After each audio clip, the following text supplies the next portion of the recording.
Saludos a todos. Soy Jorge Zambrano, ejerzo como neumólogo en el Hospital Fernández de la Ciudad de Buenos Aires. El tema que me pidieron que hable en este momento fue soporte respiratorio no invasivo en pacientes con insuficiencia respiratoria por COVID y si sirven o no los sistemas de alto flujo. Antes que nada, agradezco por la invitación a Cuidados Críticos de Ecuador.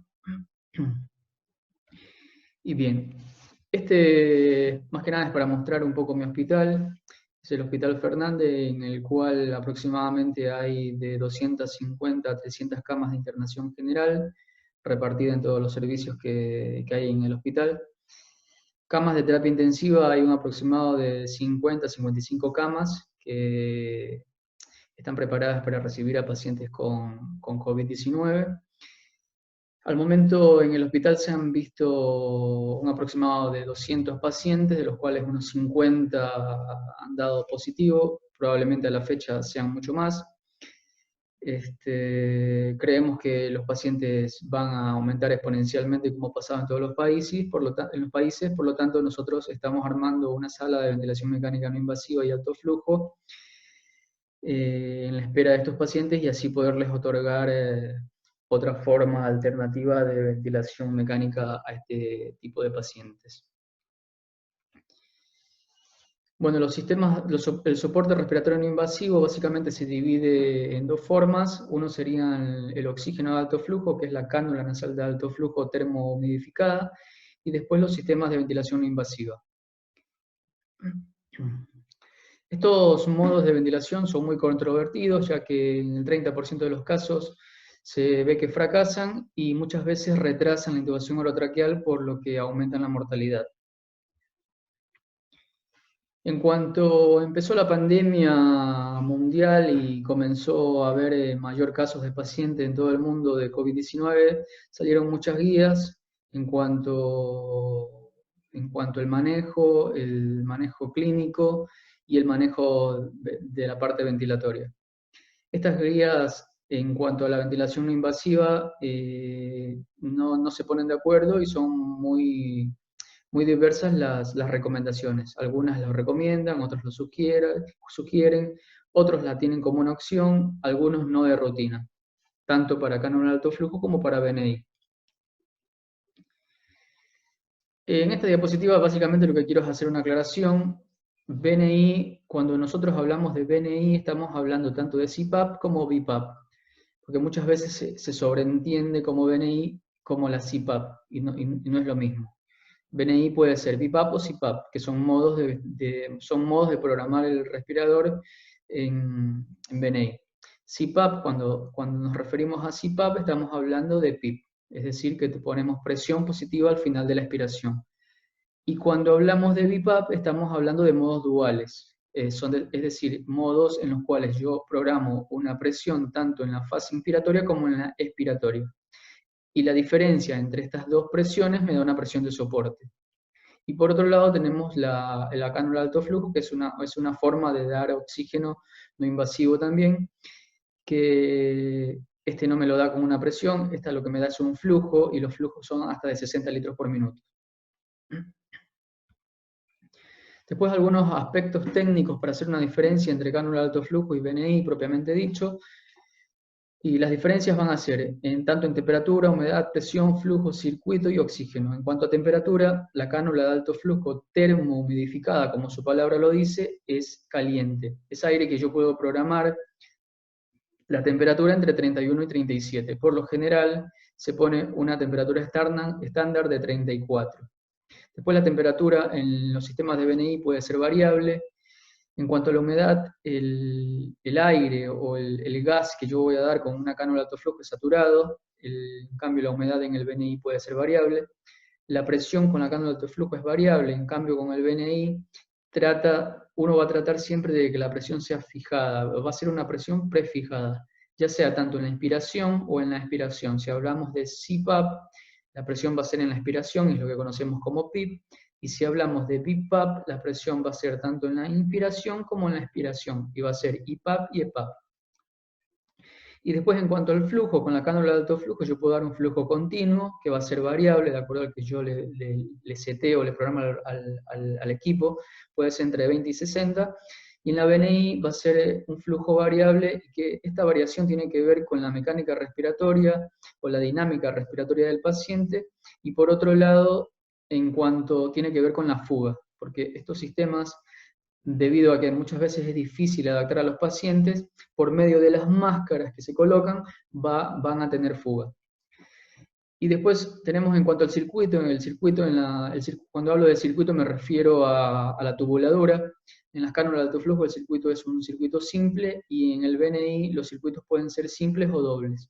Lo que se recomienda para COVID-19 es que sean circuitos dobles, pero después más adelante podemos ver que también se pueden utilizar circuitos simples.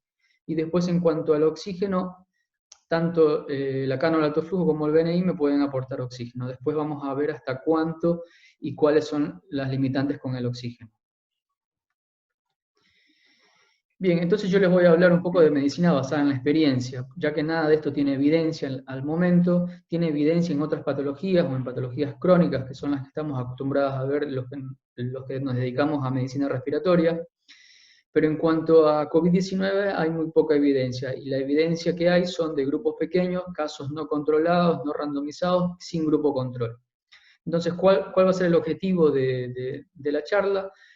Primero, ver cuáles van a ser los pacientes que se van a beneficiar con este tipo de métodos, y si son susceptibles de iniciar o no soporte respiratorio no invasivo. ¿Esto para qué? Para intentar disminuir la intubación orotraqueal, ya que se ha visto que hasta el 88% de los pacientes que se intuban terminan con la muerte, es decir, aumenta la mortalidad de la ventilación mecánica invasiva. También hay que tener en cuenta que retrasar la intubación, la ventilación mecánica y la intubación también aumenta la mortalidad. Después, otra cosa que tenemos que conocer son los riesgos de fracaso de los soportes respiratorios no invasivos, y que este es un método que también va a beneficiar muchas veces a los pacientes que tienen pautas anticipadas de no reanimación, pacientes ya sean añosos o con múltiples comorbilidades, que ellos tienen firmado sus pautas anticipadas y no quieren llegar a ventilación mecánica invasiva. Después, otra cosa que tengo que tener en clara es que estos sistemas me pueden ayudar cuando yo no tengo más respiradores. Entonces son sistemas que hay que conocerlos, porque por ahí me pueden ayudar a salvar vidas. Esta es una clasificación de Gattinoni. Existen para los fenotipos de neumonía. Él clasifica a las neumonías por COVID-19 en dos fenotipos. Existen otras clasificaciones, hay un autor que menciona que pueden haber hasta 5 tipos, pero esta es una clasificación bastante práctica y que nos sirve para saber en qué pacientes yo puedo utilizar BNI. A los pacientes los divide en dos grupos, el fenotipo L y el fenotipo H. El fenotipo L son pacientes que tienen una disregulación de la perfusión pulmonar, que en la tomografía de tórax se va a manifestar como pequeños infiltrados en vidrio esmerilado que suelen ser subpleurales o que acompañan a las fisuras, pero que no tienen gran extensión. En cambio, el fenotipo H va a ser cuando este infiltrado aumentó, y más allá del trastorno de perfusión pulmonar también hay colapso pulmonar porque hay mucho edema y infiltrados pulmonares alveolares. Y en estos pacientes son los que esta patología se asemeja al distrés respiratorio, está en un 30% de los casos. Después, cosas a tener en cuenta o a tener consideración son la elastancia, la reclutabilidad, la respuesta a PIP y el edema pulmonar. Podemos ver que en los pacientes que tienen un fenotipo L, todas estas características van a estar disminuidas. En cambio, en los pacientes que tienen un fenotipo H, va a estar aumentada la elastancia, es decir, es un pulmón rígido que no se lo puede inflar, que no se lo puede ventilar muy bien. Después son pacientes que tienen alta reclutabilidad, como estos alvéolos ya están colapsados y están llenos de material, son pacientes que yo puedo reclutar alvéolos, por lo tanto voy a requerir PIP más elevada, y son pacientes que tienen mucho edema pulmonar. La otra diferencia es que en el fenotipo L hay trastornos de la ventilación-perfusión, predomina el trastorno de la ventilación-perfusión, y en los pacientes que tienen un fenotipo H, lo que va a predominar es el shunt. Después, que en esta gráfica lo que quiero mostrar o que quiero transmitir es que los pacientes, cuando yo les otorgo oxígeno, ya sea con los métodos estándar o con métodos no invasivos, lo que yo trato de hacer es interrumpir este círculo vicioso, en los cuales el paciente inicialmente tiene alteración del intercambio gaseoso, esto me lleva a un aumento del drive respiratorio, me produce lesión pulmonar autoinducida, fuga capilar y edema pulmonar. Cuando yo le doy oxígeno, aporte de oxígeno a los pacientes, lo que uno muchas veces trata de hacer es evitar todo este círculo vicioso y evitar que el paciente termine en un fenotipo H, que sería el que tiene las características del distrés respiratorio. Otra cosa que tienen estos pacientes, el neurotropismo del virus hace que los pacientes no sientan la falta de aire, la sed de aire, aun cuando tienen oxígeno disminuido en sangre. Esto es lo que conocemos como la hipoxemia silenciosa. Y otra cosa que tienen estos pacientes es el drive metabólico aumentado, ya que son pacientes que además del daño pulmonar, también tienen daño en otros órganos y tienen por lo tanto aumento de consumo energético. Entonces, los pacientes que tienen un fenotipo L probablemente son los que más se van a beneficiar de la BNI. Entonces, cuando yo tengo un paciente con diagnóstico de COVID que tiene infiltrados pulmonares leves, que son subpleurales, y que la saturación es baja, pero no tiene disnea, probablemente este paciente se va a beneficiar de las formas estándares de dar oxígeno, ya sea cánula nasal, máscara con reservorio o una Venturi. Pero si el paciente, además de tener esto, tiene disnea o aumento de la mecánica ventilatoria, probablemente ese paciente va a requerir BNI. Pero en los próximos minutos, este paciente puede evolucionar rápidamente a un fenotipo H y probablemente requiera ventilación mecánica invasiva. Entonces, una de las cosas que tenemos que tener en claro es que los pacientes a los cuales se le otorga la ventilación no invasiva tienen que tener un monitoreo continuo, ya que estos pacientes pueden evolucionar rápidamente a una forma catastrófica de la neumonía por COVID. Entonces, ¿cuáles son los pacientes cuáles son los perfiles del paciente que se pueden beneficiar de BNI? Primero tenemos que conocer que los pacientes que tienen insuficiencia respiratoria de novo, es decir, que nunca han tenido una enfermedad respiratoria previa, estos pacientes se pueden beneficiar, pero también hay que tener en cuenta que son los pacientes que pueden evolucionar rápidamente a las formas graves y requerir ventilación mecánica invasiva. Después tenemos otro grupo que son los pacientes que tienen un techo terapéutico, es decir, los pacientes no reanimables. Estos pacientes se pueden beneficiar de cánula de alto flujo, BNI o CPAP. Y después un tercer grupo de pacientes que en la actualidad todavía no se los está viendo mucho porque probablemente son pacientes que están cumpliendo un tipo de cuarentena, no están saliendo por temor a enfermarse, son los pacientes que tienen una enfermedad respiratoria conocida. Probablemente estos pacientes son pacientes que van a cursar con insuficiencia respiratoria hipercápnica y se van a beneficiar de algún tipo de BNI, especialmente BiPAP. Entonces, ¿cuáles son las indicaciones generales? Primero tenemos cómo vamos a ir escalando en el tratamiento. Primero tenemos que saber que el objetivo terapéutico de los pacientes con insuficiencia respiratoria que tienen un fenotipo L o que todavía no evolucionaron de una forma grave, primero es mantener objetivos de saturación de oxígeno entre 92 y 95. Esto en pacientes que no tienen una enfermedad crónica conocida. Si los pacientes ya tienen una enfermedad respiratoria crónica, que ya son conocidos, es decir, pacientes, por ejemplo, pacientes con EPOC, que ya tienen una saturación de base baja, los objetivos de saturación de estos pacientes van a ser entre 88 y 92. ¿Esto por qué? Porque el mucho oxígeno también es perjudicial. Entonces, ¿cómo inicio con estos pacientes? La forma de iniciar el aporte de oxígeno siempre va a ser con una cánula de 2 a 3 litros, que puede ir progresando hasta una Venturi al 50%, y si yo no tengo resultados, puedo progresar a una máscara de reservorio al 60%, y si a pesar de ello el paciente satura menos de 92 o tiene una frecuencia respiratoria mayor de 30, esto de la frecuencia respiratoria varía mucho en las guías, yo acá he puesto 30 porque me parece un número adecuado. Si en los próximos 30 minutos el paciente no mejora y tiene estos parámetros, probablemente este tipo de pacientes no se va a beneficiar con este tipo de oxigenoterapia y va a requerir alguna forma de BNI. Además de los otros parámetros que están en la diapositiva, como disnea moderada, inestabilidad hemodinámica, deterioro neurológico, dificultad para mantener la estabilidad de la vía aérea, o algunos de los otros síntomas y síntomas de gravedad.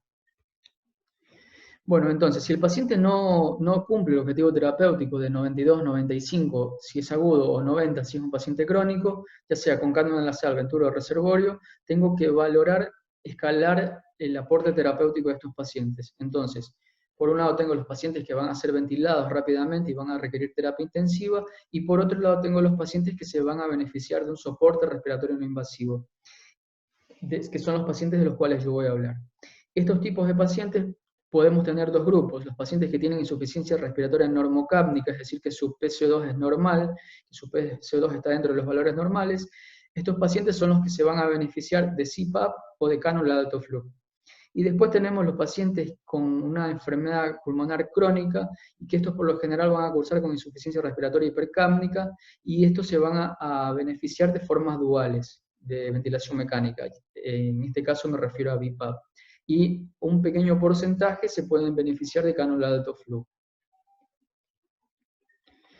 Este es un trabajo, son uno de los pocos trabajos chinos que aparecieron, que son trabajos con pequeños grupos de pacientes, por lo tanto no se puede sacar muchas conclusiones, se necesitan más trabajos para hacer una recomendación fuerte, pero en este trabajo lo que vimos es que la tasa de éxito de ventilación no invasiva fue del 54%.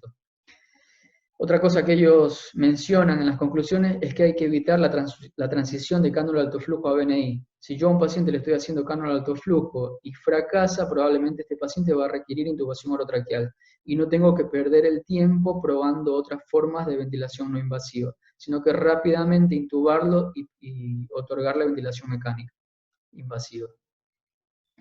Este es otro trabajo pequeño, una muestra de 8 pacientes, y lo que ellos concluyen, y que me parece importante, es que es fácil, la cánula de alto flujo es fácil de usar por médicos no entrenados, ya que muchas veces la ventilación mecánica no invasiva puede llegar a ser muy conflictiva en aprenderlo, y que obtuvieron buenos resultados también, pero sin embargo la muestra de este trabajo fue pequeña. Este de acá es un trabajo que habla sobre la cánula de alto flujo y la BNI en posición prona.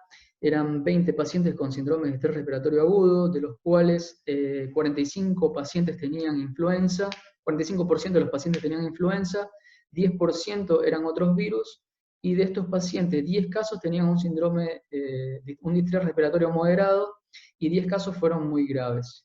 Lo que estos autores vieron fue que cuando los pacientes se los ponían en posición prona tempranamente, especialmente los que tenían un distrés moderado y saturación mayor al 95%, se evitó la intubación de estos pacientes. Lo que mencionan los artículos y lo que menciona Gattinoni es que probablemente los pacientes que tienen un fenotipo L no se van a beneficiar de la posición prona, ya que no hay nada para reclutar. Los pacientes que se van a beneficiar de la posición prona son los pacientes que tienen un fenotipo H. Este es otro trabajo, es un trabajo también chino, en 2 hospitales. Ellos reclutaron 318 pacientes con diagnóstico de COVID-19, de los cuales 27 pacientes, es decir, un 8.4%, tenían insuficiencia respiratoria aguda. 63% de estos pacientes se utilizó cánula de alto flujo como terapia de primera línea, entre 33% de los pacientes se utilizó BNI, y un paciente que representaba el 4% fue tratado con ventilación mecánica invasiva. Y ellos vieron algo interesante, vieron que los pacientes que fueron tratados con cánula de alto flujo y que tenían una PAFI mayor de 200, no tuvieron fracaso 0. Pero cuando los pacientes fueron tratados con cánula de alto flujo y tenían una PAFI menor a 200, la tasa de fracaso fue de 64%. Y después en la gráfica inferior lo que podemos ver es que los pacientes cuando iniciaron con PAFI por encima de 200, en el día 1 y 2 la PAFI aumentó significativamente.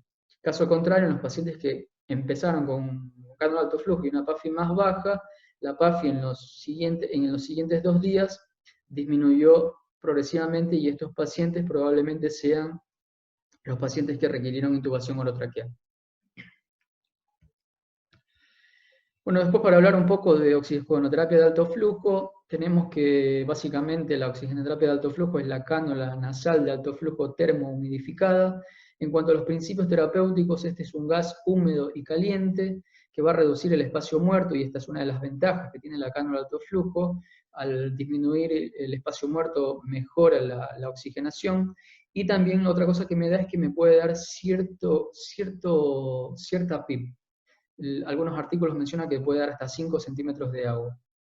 Después es fácil de programar, la programación básicamente son 3 parámetros: programo la FiO2, el flujo que lo puedo establecer entre 40 y 60 de acuerdo al paciente, y la temperatura que va entre 34 y 37, y algunos equipos traen hasta 31.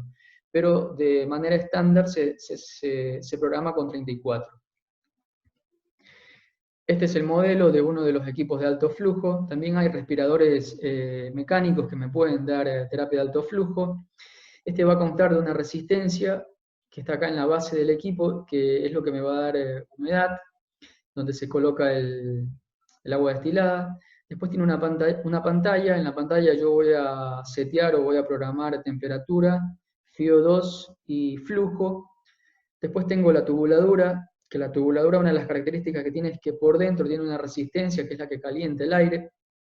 Y después, bueno, tengo la cánula nasal, que es un poco más grande que una cánula convencional. Y por otro lado tengo el puerto para el oxígeno.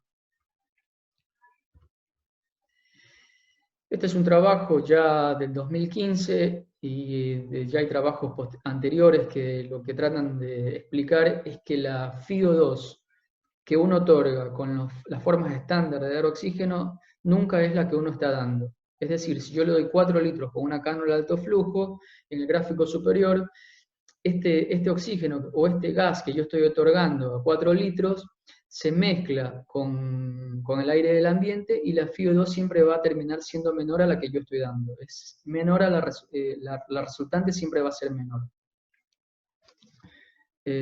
Como una forma, como hay que saber que con una cánula nasal yo puedo dar hasta 6 litros, y esto me va a otorgar una FiO2 de entre 28 y 45, pero esta FiO2 siempre va a ser menor.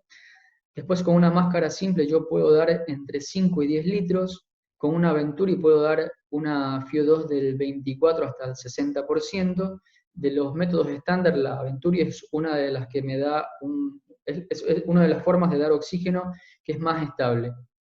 Después yo tengo que saber que en insuficiencia respiratoria aguda el caudal de demanda inspiratoria son muy elevados, por lo tanto estos métodos no me sirven, y en esos momentos es cuando las cánulas de alto flujo toman importancia. Por ejemplo, acá en este gráfico yo estoy dando 35 litros minuto, y la FiO2 administrada termina siendo igual que la resultante, ya que este gas va a gran flujo y no se mezcla con el aire del ambiente. Entonces las cánulas de alto flujo mejora confort, da tolerancia, comparada con las formas estándares de dar oxígeno, y la BNI es una interfaz cómoda y compacta que al paciente le permite hablar, comer, y le impide esta sensación de claustrofobia que tienen algunos otros equipos. Como efectos fisiológicos y ventajas, es bien tolerado, produce hidratación y movilización de las secreciones, tiene mejor entrega de O2 que la BNI, mejora la eficacia ventilatoria y disminución del espacio muerto, puede evitar la intubación en ciertos casos, y de esta manera puedo conservar respiradores para pacientes que tienen una patología más avanzada, y tiene efectos sobre el costo metabólico, ya que al dar un gas humidificado y caliente, evita este consumo de oxígeno extra que tienen estos pacientes. Y después es bueno en los cuidados paliativos también. Este es un trabajo ya de hace bastante tiempo, en el cual el objetivo era comparar. Ellos tomaron un grupo de pacientes y le pusieron cánula de alto flujo, y al otro grupo de pacientes le pusieron una máscara facial convencional. El objetivo era ver el confort, la comodidad entre uno y otro. Y más allá del confort que fue estadísticamente significativo la cánula de alto flujo, ellos vieron que los pacientes, además del confort, disminuyeron la frecuencia respiratoria y mejoraron la saturación, que son ventajas de la cánula de alto flujo versus la máscara facial convencional. Bueno, en cuanto a CPAP, esto es sacado de una guía inglesa. Acá me ponen ciertos valores con los cuales yo puedo empezar a tratar a un paciente con CPAP, que considero que tiene ciertas características para ser un respondedor. Ellos sugieren o recomiendan iniciar con una CPAP de 10 centímetros de agua, con límites terapéuticos entre 12 y 18. Y después el ajuste del oxígeno, el caudal del oxígeno se va ajustando de acuerdo a los objetivos, que son entre 92, 95 o entre 88 y 92 si son pacientes crónicos, retenedores crónicos. Lo que tenemos que tener en claro también es que los equipos convencionales portátiles de CPAP, la FIO2 otorgada siempre va a ser menor al 60%, nunca van a superar esto. Sí puedo llegar a superar el 60% de la FIO2 cuando utilizo CPAP con un respirador o un ventilador de terapia intensiva. En cuanto a la ventilación no invasiva, ya hablando de BiPAP, del modo BiPAP, esto lo tomé del protocolo institucional de San Pau, donde hice parte de mi formación en ventilación mecánica no invasiva. Ellos recomiendan, las indicaciones son acidosis respiratoria, descanso muscular en pacientes que tienen mala mecánica ventilatoria, y cuando quiero aplicar una PIP muy elevada. Entonces, ¿cómo programo el respirador? Primero tengo que ver el modo en el cual quiero ventilar el paciente. Los equipos de ventilación no invasiva tienen múltiples modos, pero la mayoría tienen este modo, que es un modo espontáneo con una frecuencia respiratoria de seguridad, que en la mayoría de los equipos viene como modo ST. ¿Y qué parámetros voy a programar? Primero programo la PIP. En pacientes hipoxémicos puedo programar una PIP entre 8 y 12, si son hipercámnicos entre 6 y 8, ya que si es un paciente hipercámnico y yo le aporto mucha PIP, lo que voy a aumentar es la sobredistensión pulmonar. Voy a producir mucha autopip. Después, en cuanto a la IPAP, en principio la IPAP tiene que ser baja, ellos sugieren entre 16 y 20, y para mantener un volumen corriente menor de 9. Cuando tengo que aumentar la IPAP demasiado para mantener un volumen corriente mayor a 9.5, significa que este método fracasó y lo que voy a causar es más daño que beneficio.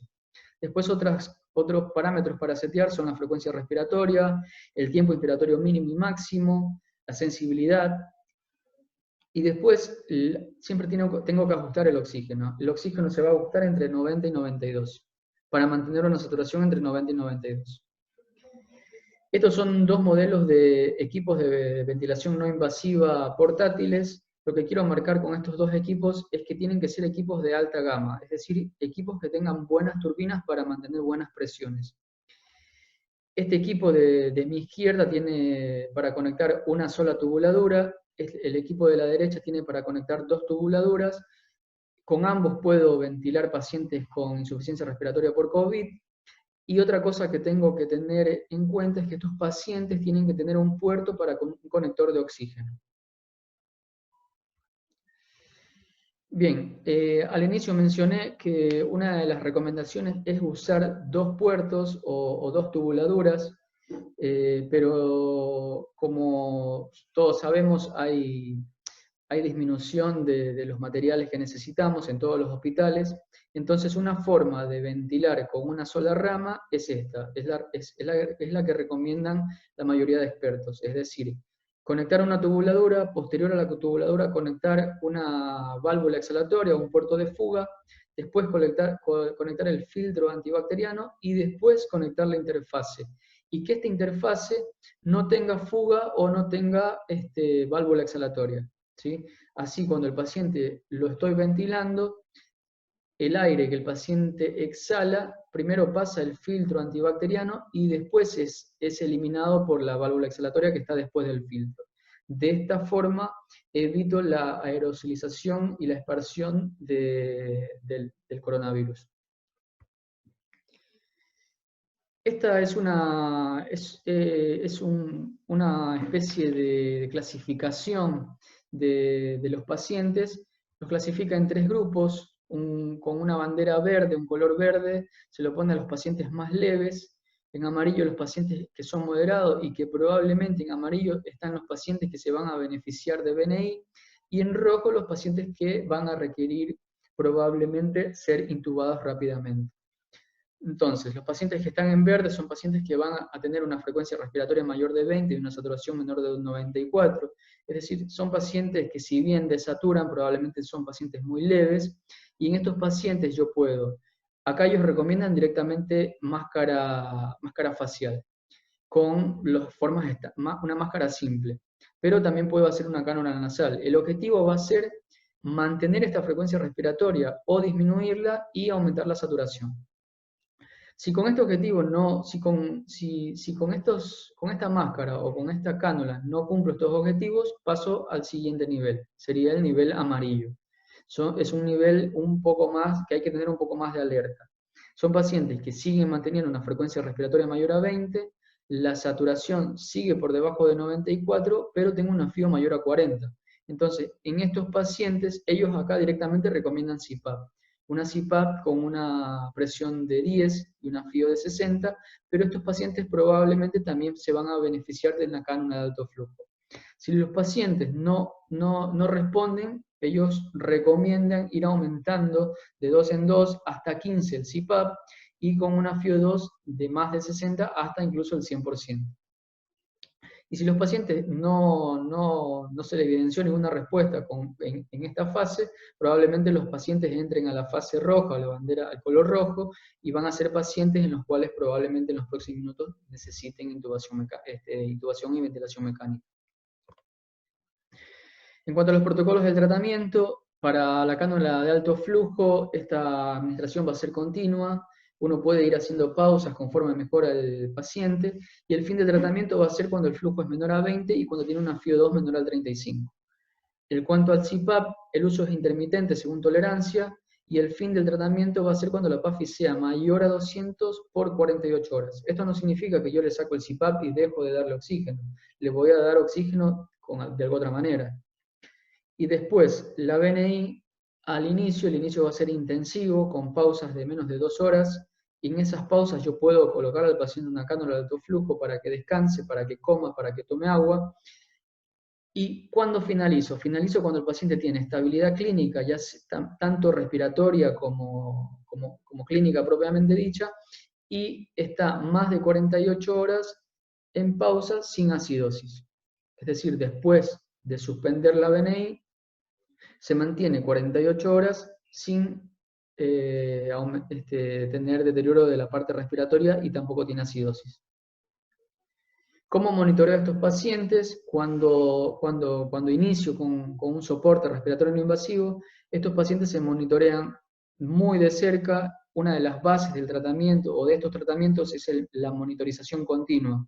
Tienen que conectárselos, no es que los conecto y me voy y regreso a las 2 horas. Los conecto y los controlo. A los 30, a los 60, a la hora y media, a las 2 horas, los controlo muy de cerca. Porque estos pacientes son pacientes que probablemente, si no mejoran, van a ser intubados en las próximas horas, y por estar utilizando estos métodos no debo de retrasar la intubación. ¿Qué voy a controlar? Controlo frecuencia respiratoria, mecánica ventilatoria, saturación de oxígeno, frecuencia cardíaca, sensorio y hemodinámico. Estos son algunos predictores de falla. El tratamiento de estos pacientes va a ser individualizado. La toma de gases arteriales también es individualizada, no se le toma a todos los pacientes, a menos que sean pacientes hipercápnicos. Pero bueno, eso se determinará en cada centro y según las condiciones del paciente. Pero si el paciente deteriora la saturación o el estado ácido-base, ese es un predictor de falla.